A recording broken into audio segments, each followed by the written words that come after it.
शक्ति भक्ति के श्लोक ममतामयी माता। जिस जगह पर हम रहते हैं और जिन लोगों के बीच रहते हैं वहां पर प्रेम की बड़ी आवश्यकता। जहां हम रहते हैं घर में माता पिता भाई बंधु बहन भाभी आपस में प्रेम की बड़ी आवश्यकता है। सदगुरु कबीर साहब जी कहते हैं, जाघर प्रेम न संचरे सो घर जान मशान। सदगुरु कबीर साहब जी कहते हैं, जिस घर में प्रेम ना हो वह घर घर नहीं बल्कि शमशान घाट जानिए। और जिन लोगों के बीच हम रहते हैं तो उनके साथ प्रेम का बर्ताव बहुत जरूरत है। तो साहब कहते हैं, अगर आपस में प्रेम नहीं है तो वह घर घर नहीं है बल्कि शमशान घाट है। और जहाँ प्रेम होता है वहाँ वस्तु छोटी हो जाती है, पद छोटा हो जाता है, संपत्ति छोटी हो जाती है, प्रेमी के लिए प्रेमी बड़े हो जाते हैं। अगर घर में प्रेम है तो वस्तु छोटी हो जाएगी, फिर वस्तु के लिए आदमी लड़ेगा नहीं। अगर आपस में प्रेम है तो मकान छोटा हो जाएगा, बेटा बड़ा हो जाएगा, माँ बड़ी हो जाएंगी, मकान छोटा हो जाएगा। लेकिन जहां पर लड़ा जाता है वहां पर वस्तु को बड़ा मान करके, वस्तु को अधिक मूल्य मान करके आदमी वस्तु के लिए प्रेम को ठुकरा देता है। तो साहब कहते हैं, जहां प्रेम होता है वहां वस्तु छोटी हो जाती है। दो भाई थे, दोनों भैया में बड़ा प्रेम था। जैसा रामायण का वह प्रसंग हम याद करते हैं, राम और भरत के बीच जो प्रेम था, अटूट प्रेम, क्योंकि वहां पर प्रेम था इसलिए त्याग था। प्रेम के मूल में त्याग होता है और मोह के मूल में स्वार्थ होता है। जहां स्वार्थ होता है वहां मोह होता है। तो दोनों भाई के बीच प्रेम था, आपस में त्याग था। और यही कारण है कि एक अयोध्या नगरी भी गेंद की तरह एक दूसरे उछालते हैं। कभी महाराज राम भरत की ओर उछालते हैं तो भरत राम की ओर उछालते हैं कि भैया इस राज्य का संचालन आप करें। महाराज भरत अयोध्या में रह करके भी राज्य का भोग नहीं करते। तो ऐसा ही प्रेम दोनों भाई में था। तो दोनों भाई में अटूट प्रेम देख करके पड़ोस का एक आदमी जला करता था, जिसको जलनखोर कहते। तो वो आदमी के मन में ईर्ष्या जलन की भाव पैदा हो गई, भावना पैदा हो गई। तो उन दोनों के प्रेम को देख करके जला करता था। एक दिन घर में आया, बड़ा भाई घर में था नहीं, छोटा भाई था। छोटा भाई से कहने लगा, यार तुम लोग कैसे जीवन जीते मुर्दे की भांति, और जहाँ फटकार नहीं वहां प्यार भी क्या खाक करते हो। वो ये शिकायत करके चला गया। बड़ा भाई कहीं से आया, बड़ा भाई से छोटा भाई कहने लगा, भैया हम लोगों की जीवन पद्धति को देखकर पड़ोस का एक बूढ़ा आदमी शिकायत कर रहा था और कह रहा था कि यार तुम लोग कैसे जीवन जीते हो मुर्दे की भांति। बड़ा भाई बड़ा समझदार है और समझदार व्यक्ति के लिए इशारा ही काफी। तो भाई समझ गया कि लगता है कोई गलत बुद्धि का आदमी जो हम लोगों के प्रेम में फूट डालना चाहता। तो बड़ा भाई ने विनोद करते हुए कहा कि भैया हम लोगों की जीवन पद्धति को देखकर अगर शिकायत कर रहा था, उनको दुख हो रहा था, तो चलो लड़ लेते हैं, झगड़ लेते हैं। अगर उनके जीवन में हमसे हमारे लड़ने से खुशियां आ जाए तो चलो लड़ ही लेते हैं। छोटा भाई ने कहा, भैया कोई कारण तो हो, बिना कारण के कोई लड़े। बड़ा भाई ने कहा, पगला कारण बनाया जाता है। छोटा भाई ने कहा, भैया मुझे तो आता नहीं, आप ही शुरू करें। तो दोनों भाई दो कुर्सी में बैठे हुए थे, बीच में एक टेबल रखा हुआ था और टेबल पर टेबल घड़ी रखी हुई थी। टेबल घड़ी की ओर इशारा करके बड़ा भाई ने कहा, भैया इसी घड़ी को कारण बनाते हैं। छोटा भाई ने कहा, भैया मुझे तो आता नहीं, आप ही शुरू करें। बड़ा भाई ने उस घड़ी को इशारा करके कहा कि भाई ये घड़ी मेरी। छोटा भाई ने कहा, हाँ भैया ये घड़ी आपकी। बड़ा भाई ने कहा, पगला फिर झगड़ा कैसे? अरे मैं कहता हूँ ये घड़ी मेरी है तो तुम भी कहो ये घड़ी मेरी है, तब तो झगड़ा होगा जी। इतना सुनकर के छोटे भाई की आंखों में बरबस आंसू बहने लग गए और कहने लगा, भैया ये छोटी सी घड़ी यदि आपकी है तो ये शरीर भी तो आपका। जब हम दोनों छोटे थे तभी माता पिता गुजर गए और तब से मेरे को गोद में लेकर के हैंडपंप के पास स्नान कराने ले जाते, मुझे स्नान कराते, तौलिया से मेरे शरीर को पोंछते, स्वयं स्नान कर लेते, मुझे गोद में लेकर के घर आ जाते, सूखी रोटी और सब्जी स्वयं खा लेते, लेकिन दूध दही की बारी आती तब मेरी तरफ आगे बढ़ा देते। कई बार भैया आपके शरीर में मैंने खरोच मारा, नाखून से खरोच मारा, दांतों से आपके शरीर को काटा, लेकिन जरा भी प्रेम में कमी नहीं आई। आपकी गोदी में कई बार टट्टी और पेशाब कर दी, फिर भी मेरे आपके प्रेम में कोई कमी नहीं आई। तो ये छोटी सी यदि घड़ी आपकी है तो ये शरीर भी तो आपका। और ये छोटी सी घड़ी के चलते हम दोनों का प्रेम टूट जाए तो दुनिया में ऐसा कोई फैक्ट्री नहीं जहां पर पुनः प्रेम को बनाया जा सके। दुनिया में ऐसा कोई बाजार नहीं जहां जाकर के हम पुनः दो भाई का प्रेम पुनः खरीद सके। लेकिन भैया ये घड़ी तो आज यहाँ नहीं, भिलाई में नहीं तो रायपुर में, और रायपुर में नहीं तो जयपुर और जोधपुर में भी जाकर के खरीद सकते हैं। बहुत से ऐसी फैक्ट्रियां हैं जहां पर घड़ियां बनती हैं, लेकिन प्रेम एक बार टूट जाए तो पुनः खरीदा नहीं जा सकता। ऐसा प्रेम जहां होता है वहां झगड़ा नहीं होता है। तो साहब कहते हैं प्रेम के मूल में त्याग होता है। जहां सास और बहू के बीच में प्रेम होगा तो बहू के हाथ से कोई चांदी का भी गिलास टूट जाए तो सास कहेगी, बेटी गिलास ही तो टूट गया, तुम्हारे हाथ तो सही सलामत। उस घर की बात है जिस घर में प्रेम होता है। लेकिन जिस घर में प्रेम ना हो और बहू के हाथ से शीशे का गिलास भी टूट जाए, चांदी की गिलास क्या साधारण से शीशे का भी गिलास टूट जाए तो सास झल्लाती, मूर्खा कहेगा तूने शीशे का गिलास तोड़ डाली, तुम्हारे हाथ क्यों नहीं टूट गया। तो यहाँ पर वस्तु बड़ी हो गई और आदमी छोटा हो जाता। तो हमने वस्तु की कीमत तो जान जाते हैं और हर आदमी जिसकी कीमत ज्यादा मानता है उसको महत्ता देता है। तो साहब कहते हैं जहाँ प्रेम होता है वहाँ वस्तु छोटी हो जाती है, पद छोटा हो जाता है, संपत्ति छोटी होती है, प्रेमी के लिए प्रेमी बड़े हो जाते हैं। तो साहब कहते हैं जाघर प्रेम न संचरे सोघर जान मशान। आज देखो आपस में जिन लोगों के बीच हम रहते हैं वहां प्रेम टूटता चला जाता है, माँ बाप का आदर गिरता चला जा रहा है। कारण क्या है?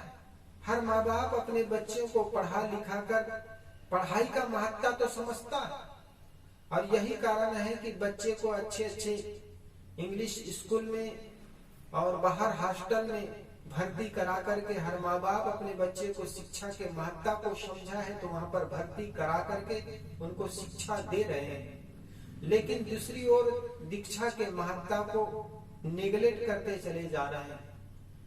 दो दाम्पत्य थे, एक दाम्पत्य थे पति पत्नी, और इसी भारत के बड़े अच्छे दाम्पत्य थे। दोनों टीचर थे, उनके दो बच्चे थे।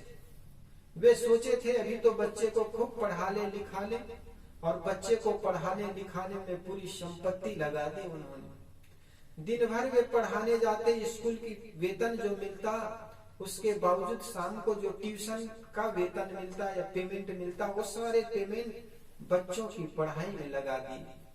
बच्चे भी बड़े होनहार थे, दोनों पढ़ लिख करके अपने अपने ढंग से सेटल हो गए। अपनी अपनी योग्यता के अनुसार एक लड़का तो अमेरिका में सेटल हो गए और दूसरा कनाडा में। माँ बाप की ख्वाहिशें थी कि अभी तो बच्चे को पढ़ा लिखा कर अपने कदमों में खड़े कर दें, फिर बुढ़ापा जब आ जाएंगे तो बच्चों के साथ बड़े सुखपूर्वक के रहेंगे। ये माँ बाप की सोच थी।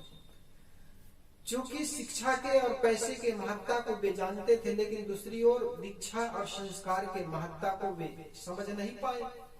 तो बच्चे को पढ़ा लिखा कर अपने अपने जगहों पर सेटल तो कर दिए, और एक दिन धीरे धीरे पैसे की कोई कमी नहीं आई, शरीर भी बुढ़ापा की ओर आगे बढ़ते चले गए। एक दिन क्या हुआ, दोनों रिटायर हो गए थे, शाम के समय था, बच्चे अपनी अपनी जगहों पर सेटल हो चुके थे। तो एक दिन शाम के समय दोनों पति पत्नी बैठे हुए थे और बैठे बैठे अपनी आगे के जीवन को कुछ याद कर रहे थे। उतने में उनको कुछ ख्याल आया कि हमने सोचा था कि बुढ़ापा में बच्चों के साथ रह करके अपना बाकी का जिंदगी बड़े सुख से जिएंगे, लेकिन आज तो बच्चे अपने अपनी जगहों पर सेटल हो चुके हैं, चलो बच्चों को बुला लेते हैं। तो पति ने कहा जी आप ही फोन करके बुलाओ। तो पत्नी कहते नहीं जी आप फोन करो। पति ने कहा नहीं तू ही कर। तो कहा जाता है पत्नी फोन करती है तो उधर से बेटा उठाता है। बड़ा बेटा को पहले फोन किया था जो अमेरिका में था। बड़ा लड़का ने कहा माँ प्रणाम, माँ भी आशीर्वाद दिए, बेटा खुश रहो। बेटा तुम्हारी माँ पिताजी और मेरे भी इच्छा है कि तुम पति पत्नी दोनों आकर के यहाँ पर रह जाओ। हमने सोचे थे कि बुढ़ापा में आ जाओगे और हम लोगों के बुढ़ापा चैन से कटेंगे। तो बेटा ऐसे करो, वहां पर जो हो ना तो यहाँ चले आओ, यहाँ पर भी कोई रोजगार की कोई कमी है नहीं। तो लड़का ने कहा माँ पैसे की कब जरूरत पड़ जाए कौन जानता है, और अमेरिका में जो पैसा मिल रहा है वो भारत में कहाँ है। माँ मुझे तो फुर्सत नहीं मिल पाएगा, मैं आ नहीं पाऊंगा। माँ को ऐसे कुछ कह करके ऐसे कुछ समझा करके बेटा माँ को चुप करा दिया। माँ की आंखें भर आई, माँ की आंखों में आंसू बहने लग गए और कहे जी बड़ा लड़का तो हाथ से निकल गया। उनके पति ने कहा आप छोटे लड़के को फोन लगा लो। तो उन्होंने जैसे फोन छोटे लड़के को लगाई तो छोटा लड़का भी फोन उठाया और उठा करके कहा माँ प्रणाम। माँ कहती बेटा अब मैं भी बूढ़ी हो चुकी हूँ और आपके पिताजी की भी इच्छा है कि तुम दोनों पति पत्नी यहाँ आकर के रहो पास में। तो बड़ा छोटा लड़का तो और बड़ा होशियार निकला। उन्होंने कहा माँ मैं भी ये जानता हूँ और यही कि आप का शरीर काम नहीं कर रहा है तो कोई नौकर रख लीजिए, समय समय से हम पैसे भेज दिया करेंगे, उसका पेमेंट आप कर दिया करेंगे। ऐसे करके गोल मटोल करके छोटा लड़का तो और बड़ा होशियार निकला। माँ को फिर चुप हो गई। तब आज माँ को ख्याल आया कि वास्तव में हमने बच्चे को पढ़ा लिखा कर पैसे कमाने की तो एक एटीएम मशीन तो बना दिए, लेकिन जो संस्कार जो दीक्षा हमें देनी चाहिए अपने पास रख करके वो शिक्षा वो संस्कार हम दे नहीं पाए। उस बेटे को जज्बात क्या होती है और संस्कार क्या होता है, माता पिता क्या होते हैं, ये बात तो उनको सिखा ही ना पाए। तब उन्होंने आज जी भर के वो दोनों बड़े रोए। कहा जाता है ऐसे जिंदगी कट रही थी और माँ की चिंताएं भी बढ़ती चली जा रही थी। और माँ तो एक दिन इतना डिप्रेशन में आ गई कि उनको लगवा मार गया, फालिश मार गई। और जैसे फालिश मारी तो शरीर पूरा अपंग हो गए। अब बिस्तर में लेटी रहती।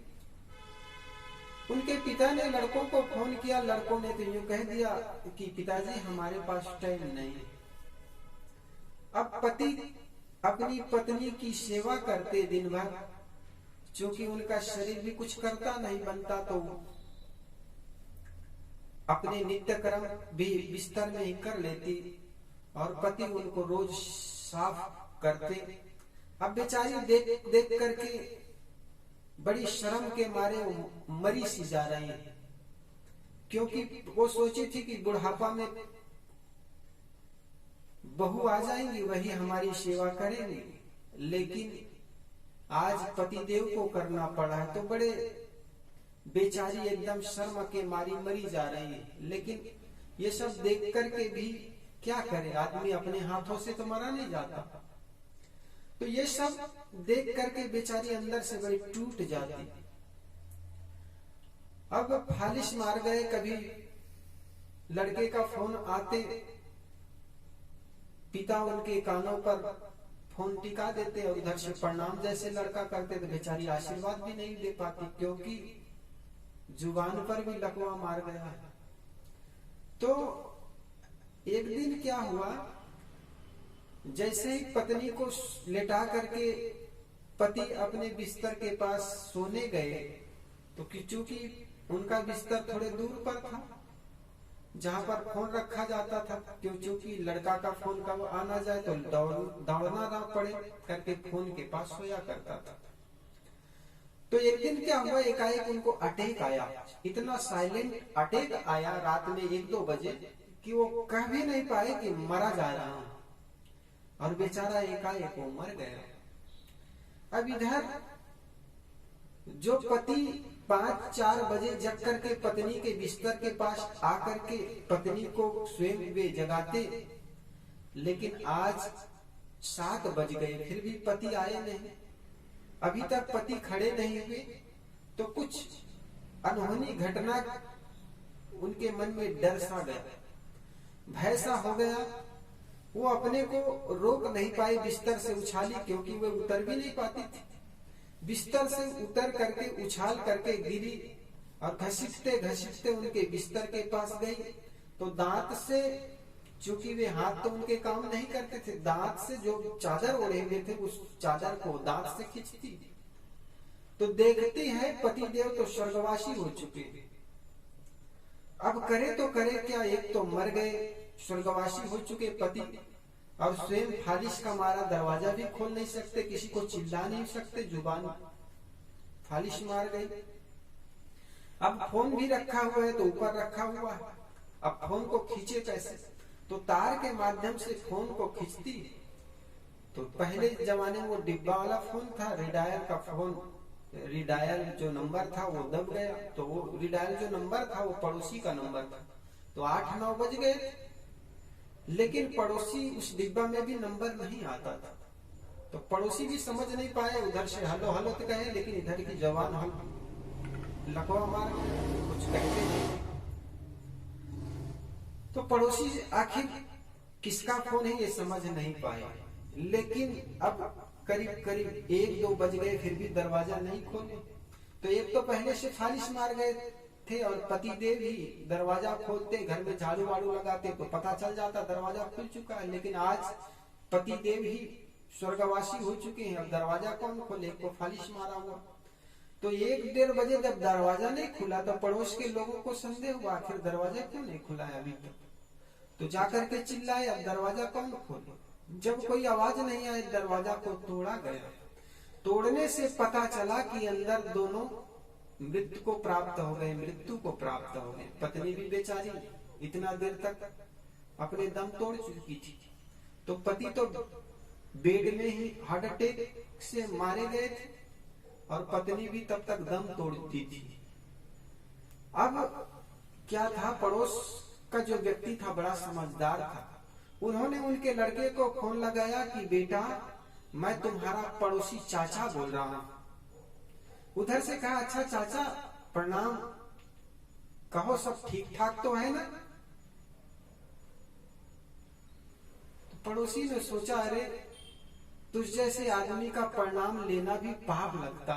कहे, पापा चाचा क्या बात है, ऐसे क्यों बोल रहे हैं, मम्मी पापा तो सब ठीक है ना।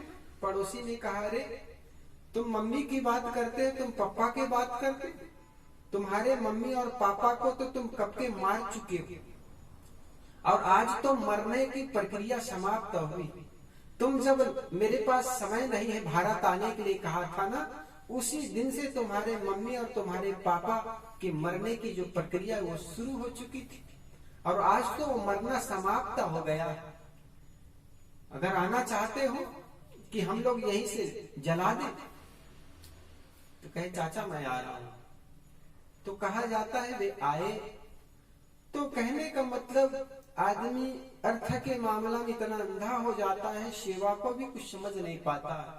क्योंकि आदमी को जो संस्कार होना चाहिए, जैसे ही बच्चा जन्म लेता है, आदमी इंग्लिश स्कूल में सुंदर बड़े हाईटेक स्कूल में भर्ती करा देता है बच्चों को। अब बचपना से ही बच्चे दूर दूर जब रहते हैं तो माता पिता के संस्कार या माता पिता के प्रेम को क्या समझ पाएंगे।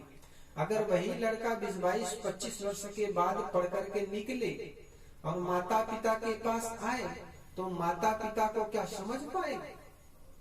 इसलिए होना यही चाहिए कि बच्चा जैसे जन्म ले तो माँ के स्तन से जैसे बच्चा दूध पीता है तो माँ और बच्चे का हृदय जुड़ जाता। लेकिन आजकल माताएं बोतल के दूध पिलाना शुरू कर देती और बच्चा जैसे ही थोड़ा और बड़ा हो जाता फिर उनको प्लास्टिक का खिलौना पकड़ा देते। थोड़ा और बड़ा हो जाता फिर अनेक हॉस्टलों में अपने बच्चे को भर्ती करा देते हैं और माँ का और पिता का जो प्रेम मिलना चाहिए वो बच्चे को मिल नहीं पाते। यही कारण है कि 25-30 वर्ष के बाद वे लड़का आते हैं तो न तो माँ के महत्ता को समझ पाते हैं न तो पिता का, और यही कारण है कि वृद्ध आश्रम बढ़ते चले जा रहे हैं। तो आपस में जिन लोगों के बीच हम रहते हैं आपस में प्रेम हो, समता हो, और साहब कहते हैं जिन लोगों के बीच रहते हैं उनके साथ सुंदर वर्ताव करें। वचन तो सबसे मीठा बोल, वाणी का बान बुरा है, जिसकी वाणी में मीठापन है उसको सारा जगत चमन है, फिर मन चाहे तो डोल रे वाणी का बान बुरा। साहब कहते हैं सबके साथ मीठी वाणी का प्रयोग करें। देखो जिस व्यक्ति को वाणी बोलने नहीं आता वह व्यक्ति अपने जुबान से ही दूसरे को तीर की तरह चुभता रहता है। इसीलिए सदगुरु कबीर ने कहा मधुर वचन है औषधि, कटुक वचन है तीर, श्रवण द्वार है संचरे साले सकल शरीर। तो साहब कहते हैं जाघर प्रेम न संचरे सोघर जान मशान, जैसे खाल लुहार का सांस लेत बिन प्राण। जिस घर में प्रेम न हो वह घर घर नहीं बल्कि शमशान घाट है। और वैसा ही जानिए जैसे लुहार के पास पहले जमाने में जब धोकनी नहीं हुआ करता था तो चाम हुआ करते थे।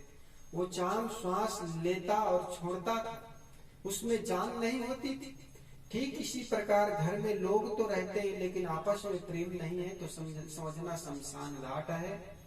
तो हम अपने घर को स्वर्ग बनाएं, और स्वर्ग तब हो पाएगा जब हम एक दूसरे के महत्ता को समझें, एक दूसरे को आदर दें, एक दूसरे को सम्मान की दृष्टि से देखें, एक दूसरे से प्यार दें। और जो व्यक्ति जो देता है वही लौट करके मिलता है, तो निश्चित हमारा घर स्वर्ग हो जाएगा। मरने के बाद लोग कहते हैं स्वर्ग जाता है, कोई कहते हैं नरक जाता है, लेकिन मैं कहता हूँ जीते जी जिस घर में माताएं आंसू बहाती है, पत्नी रोज शिकायत करती है, बेटा शराबी हो कबाबी हो, तो समझना वही घर नरक है। और जिस घर में शांतिपूर्ण का माहौल हो, माँ बाप का आदर हो, वही घर जानना स्वर्ग है। आप लोगों के समक्ष कुछ देर निवेदन करने का प्रयास किया, इसी के साथ देता हूँ विराम। अपनी वाणी को बोलिए सद्गुरुदेव की जय।